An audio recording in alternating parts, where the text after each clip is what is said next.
Moving forward does not happen if you are constantly living the lie of authenticity. If you are denying, and watch this, when I talk about authenticity, I'm not talking about this is who I am, you guys going to deal with it. I'm talking about the you that evolves after sanctification. Because here's what's deep. There is a you that needs to be saved so that you don't keep showing up. Okay, if you won't admit it, I'll admit it. There is a me that needs to be sanctified. Okay, I know some of y'all are scared because y'all Baptists, so let me help you. Sanctification is not a denomination. It's the process by which God makes you holy so he can keep you healthy, so he can keep you usable. I need somebody to get this. When God starts dealing with your lifestyle, it ain't because you're not worthy. It's because you got some stuff that may deem you unworthy based upon the continual execution of it. At some point in your life, you got to tell the truth. So I've gone through a season where I've been honest with me before I ever went through this time of greatness and opportunity. I had a season about 3 years ago where I told myself the truth. I told myself the truth so deeply until sometime I cried coming to terms with the truth. But here's what I discovered. When the truth is what God wants you to have first, he will give you the blessing based upon your willingness to manage the truth. This process then of courageously confronting your life framed through the lens of destiny is like these men. They recognized that their present was lacking. And then they recognized that their past was lifeless. At some point, you got to admit what's in your present that's lacking. Don't paint a picture of pretty when ugly is how you see yourself.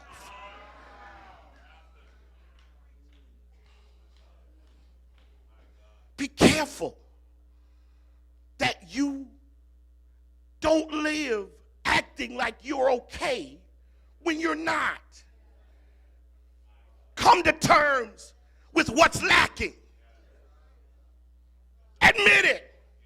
You maybe can't fix it today, but at least if you admit it, you know to start looking. Come on, come on, come on. I told you this is a life coach session. Let's go to number 2, because here's the second step in this process. And this one right here is what really blew my mind. When I started dealing with this one, I literally got stuck, Irving. Deacon Foster, I got stuck, Deacon Reddick, because this one became a challenge for me. Watch this. The first step in the process of moving forward is honest assessment. The second step in the process of moving forward, you ready, is healthy ambition.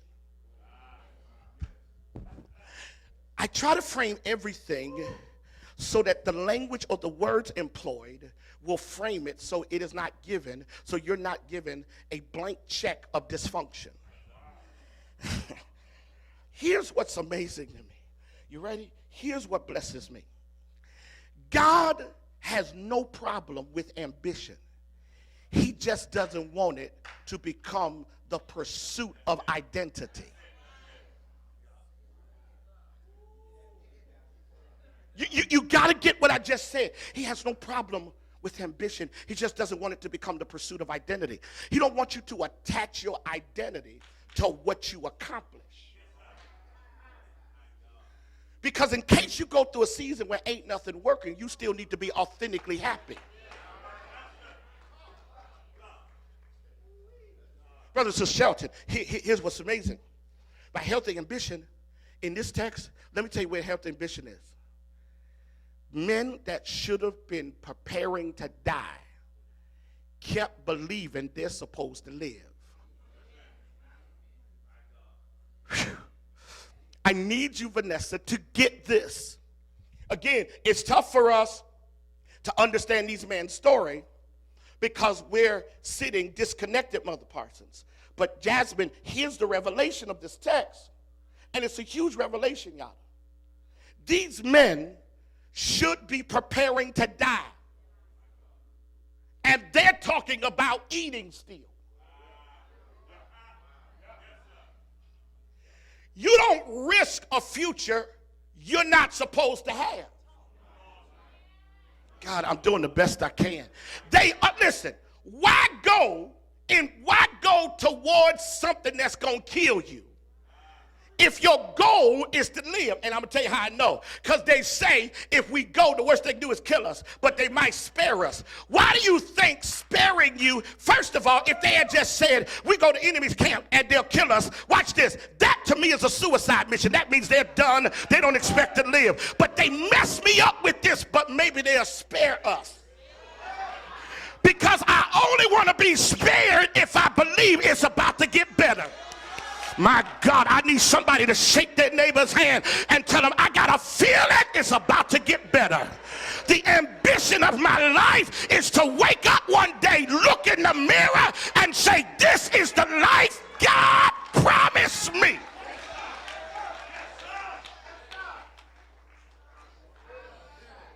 Watch this. Whew.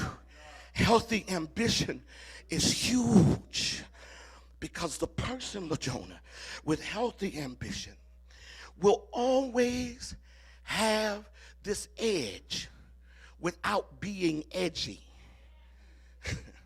There will always be attention without being stressed. They will always be looking to the morrow while handling the day. Every now and then, while you're talking to them, they'll walk you into the future. And they'll say crazy stuff like, God's about to do something. And folk will be looking at you like, what? What that got to do with what we gonna eat? I'm sorry, I just walked into my future. I'm back where you are now. I need about 8 folk to get this. That's why you look crazy to folk. Because they see you limping, but you talking about running.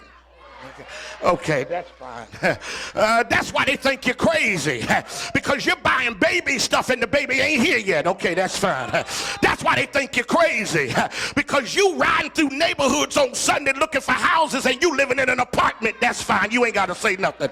That's why they think you're crazy, because you planning a vacation for next summer while the doctor told you got 6 months to live. That's why they think you crazy, because you get up every day and go work on a job that's hell expecting to get a promotion. That's why they think you crazy, because I keep showing up to a church for 17 years waiting on God to show me what he showed me before I ever walked in here. You gotta be a little crazy to walk with God, because you gotta have ambition nobody else sees but you.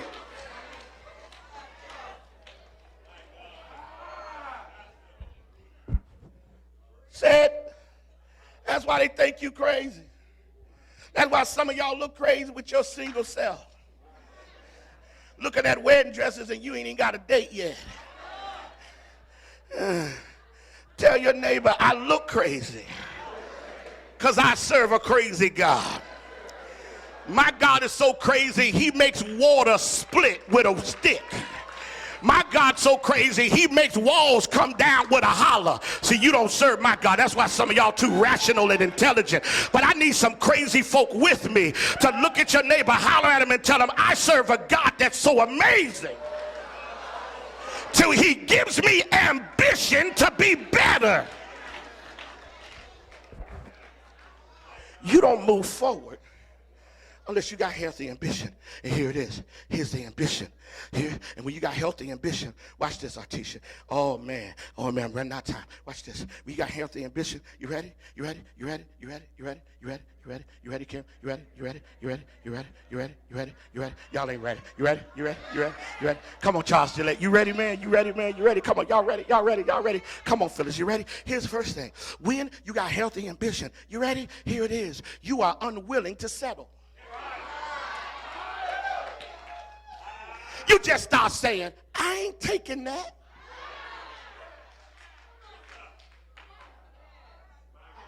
Just because you offer it don't mean I'm accepting.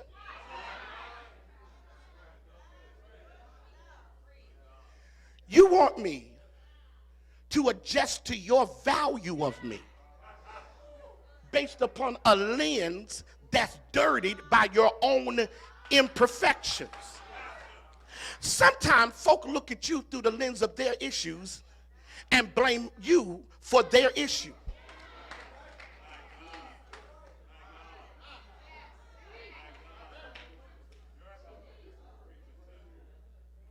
Let me see if I can't help you. You got to be unwilling to settle. When you're unwilling to settle, you set the bar of your life, and then you trust the process that comes with not settling. Here's what's sad. Most people think that when you are unwilling to settle, that you throw everything out. Here's what you miss. If anything is ordained for you, it can manage your standard and not require you to be less than who you're created to be. See, that's the problem. The problem is that people want you to only be what they want you to be, so they can be comfortable with you while you're uncomfortable with yourself. They don't care if you're uncomfortable with you, because they're comfortable with the fact that you're now doing what they want you to do at the expense of what you're comfortable being.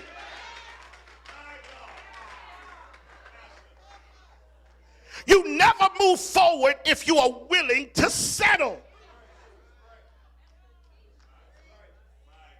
You are a healthy, happy, positive person, but you're presently connected to a very negative person, and you keep suffocating your desire to be positive, to maintain a relationship. And their desire is, in order to stay with me, be miserable with me. I can't do miserable. Okay. Yesterday was a fraternity day for me. So in the morning, our church hosted the Kappas for their breakfast. The Kappas are our partners for our Thanksgiving giveaway. And so last night we had our closed banquet for the new young men who had been initiated into the fraternity. And so I've got two Kappa jackets. I got two jackets. One is a beautiful red jacket.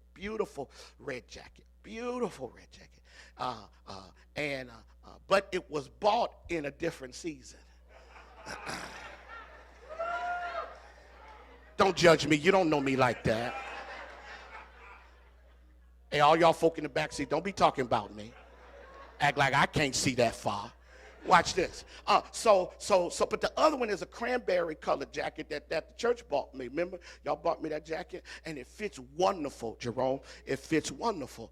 And so when I got up yesterday morning about 4:30, I went in my closet because I knew I wasn't going home once I left in the morning. And I went and got the red jacket because I wanted to wear the red jacket. I did, Julius. I wanted to wear, you don't know how much, Darryl, I wanted to wear the red jacket, Tasha. I did. So I went and got the jacket, and I put it on, Amanda. I put it on, and I went to button it, and the button and the buttonhole went to cussing at each other, and they became offensive to each other. Some of y'all judging me. Yeah, I don't really care. So there was no conversation between them, and so I kept trying to make them talk, but they wouldn't make up. They said there's a gap between us, and yeah, I'm getting back. I got to get back. God convicted me this morning. And so I went and got the jacket that fit, and it dawned on me, you need to stop trying to squeeze your happy hips in stuff you've outgrown. Now can I preach to you? You ought to look at your neighbor and say, some stuff I've outgrown.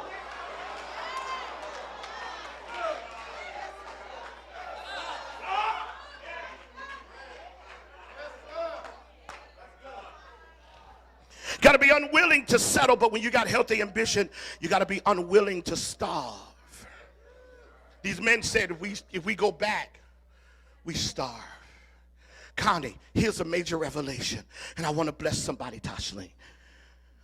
When you finally reach a place of healthiness and authenticity, one of the first things that's going to happen is you're not going to accept starvation any longer. What does that mean? Mother Body, here's what it means. It means I'm not going to keep going without, literally dying inside while holding up the pretty face and the happy-go-lucky mentality, only to wake up in the morning, look at the ceiling for an hour, and wish I was somebody else. See, this ain't everybody. That's why some of you are sitting there with your arms folded, acting like you don't get this. But there's some people in here that know what it feels like to starve. To starve emotionally. To literally be in a place where you feel unfulfilled, unappreciated, and unaccepted. To be in a place where you've made so many bad decisions until your decisions are now choking the life out of you. Some of you know what it feels like to be in a marriage where you are starving, where you walk down the street and you see other people holding hand and hugging, and you say, God, I wish that was me. And that's why you got to be careful how you talk about people's season, because some of y'all are starving, but you got an opinion about somebody else's life. Listen, as long as you tell the truth about your starvation, God can give you the courage to deal with it. The reality for me, if I can be transparent, is that I cannot starve in this place any longer. I cannot starve. And this is why this sermon hit me, because I cannot starve. I cannot stay here and starve. I cannot fight battles anymore. I have no fight left in me. I've been here 17 years. I know what God's called me to do. I know who he's called me to be. And my wife and I are in an amazing season, and I will not starve. And I need you to have the courage to tell yourself, I will not starve. I will not simply die for the sake of people's joy. I will not become a pawn in the game of people's lives, watching me unhappy, but just being grateful. No, at some point you got to make a decision. I'm drawing a line in the sand, and I'm standing on what I believe to be God's will. I know that you may be getting ready to risk some stuff, but I dare you to go home and say, starvation is over. I'm not going to sit here and be miserable and unhappy. Here's why. Because when you start starving, you'll eat from anybody's table. You missed it. When you starve, you'll take scraps from the garbage can. That's why you got to make up your mind. I'm not going to starve, because every time I starve, I eat anything from anybody. I ain't going to date anybody. I got standard. I'm not going to live any kind of way. I got standard. And because I will not starve.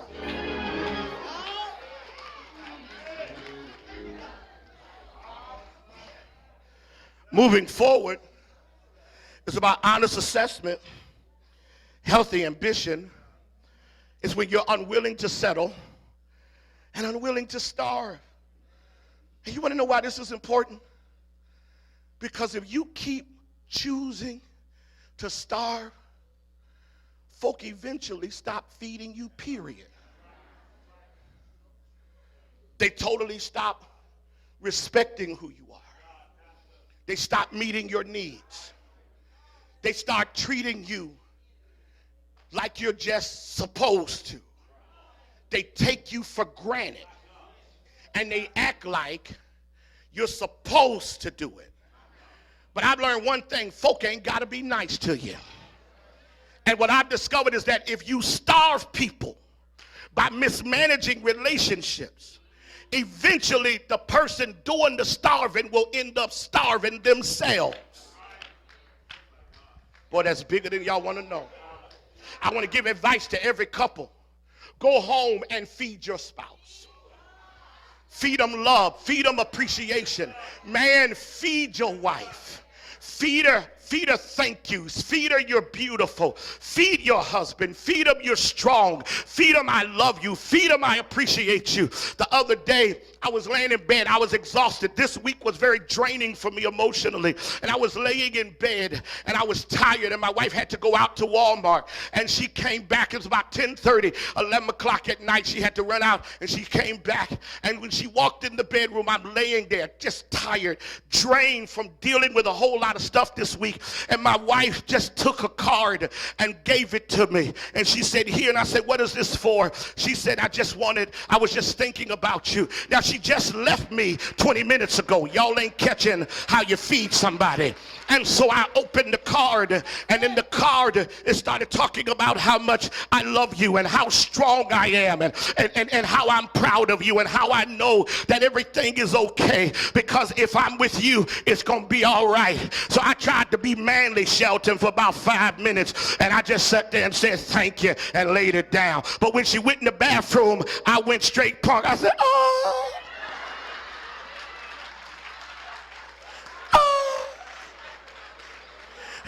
I read it like 10 more times, and then Sister Shelton, when she came out, I threw it back down on the bed. I'm a man, you know. You can't show your hand like that. Oh, but my God, listen, I was willing to rub her feet, her back, give her all my money. Why? Because when folk feed you, you like a dog. You always come back to who feeds you.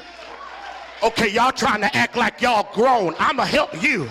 That's why some of you are miserable, because you don't know how to cook, and then you don't know how to serve. But when you can cook and serve, I promise you they keep coming back to your kitchen. Y'all ain't helping me. Take your neighbor's hand and tell your neighbor, I feel a meal coming on. That's why I believe when I stand behind this desk and I preach, I'm trying to cook the best meal I got, because I got a feeling if I feed you, you'll keep coming back. Is there anybody here that say, I ain't gonna starve?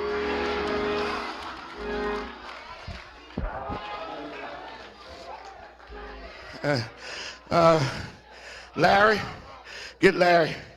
Larry, I like Debo, but I feel like preaching.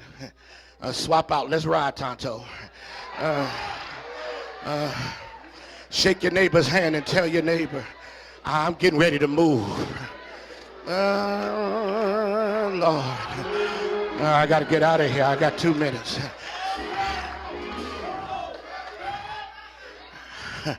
Honest assessment. Don't let the 945 crowd know, but y'all really do get the best John Guns. Okay. Look at your neighbor. Say, neighbor, honest assessment, holy ambition. But I got one more thing to tell you. When you're honest, when you're healthy, God will let you have holy actions. Okay, I want you to see the alliteration. Honest assessment, healthy ambition, and holy actions. Holy actions only work when you can see the end while trusting the beginning. Holy actions work because you move when you don't see your way. The text says that when they started out in the dark. Okay, let me help you. They reflected in the light, but they moved in the dark. Okay, you missed it. They reflected in the light, but they moved in the dark. The dark is a strange time to move, but when you're going after your destiny, you don't always let the devil know you're coming. So sometimes you start in strange seasons when other folk are sitting there in bed asleep. You're moving towards purpose when other people say, I would never try that because you ain't got no money. You're saying, but I believe God has got my back. And I can't stay here forever. I gotta get up and do something. Look at your neighbor, say, neighbor, it may be dark, but God is still moving. Say, neighbor, it may not look good, but if you start trusting God, God will make a way. I'm about to run you a sermon here. Look at your neighbor, slap your neighbor high five, and tell him, I feel like moving. Now understand, Catherine, when you move, you ain't got no light.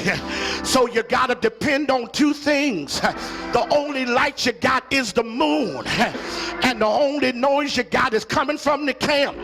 Okay, y'all gonna catch it, and then we all gonna shout. The moon is the only light you got, and the only way that you see the moon is you got to keep looking up.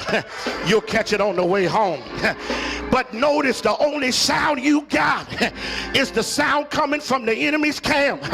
Well, the enemy has already left, so the only sound they had was the sound of the donkeys and the goats. Now, when you're saying, Pastor, what does that mean?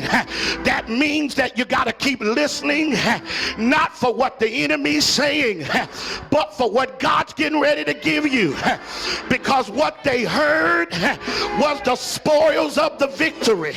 Is there anybody here that say, all I got is what God's been saying to me? Is there anybody here that say, all I got is what the Lord's been showing me? But I'm glad today to tell everybody that he may not come when you want him to come, but when he comes, he's always, preach John Guns, he's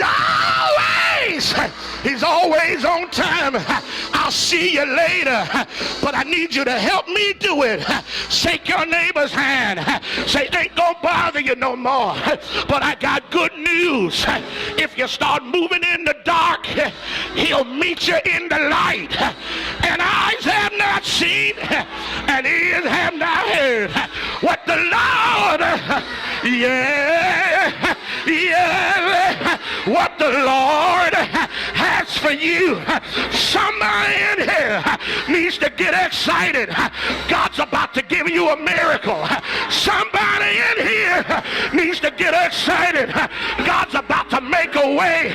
Somebody in here needs to get excited. He's about to turn it around. Is there anybody here that's ready for a turnaround? Throw your head back. Tell God thank you, because he may not come when you want him to come. But hey,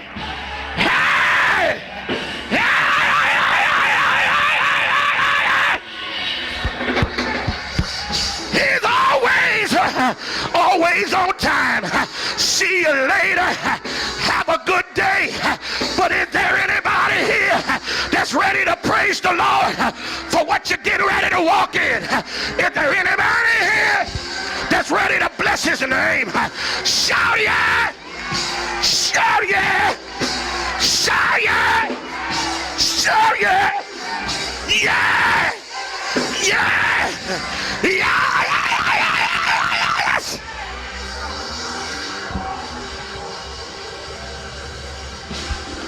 Everybody stand. I'm done.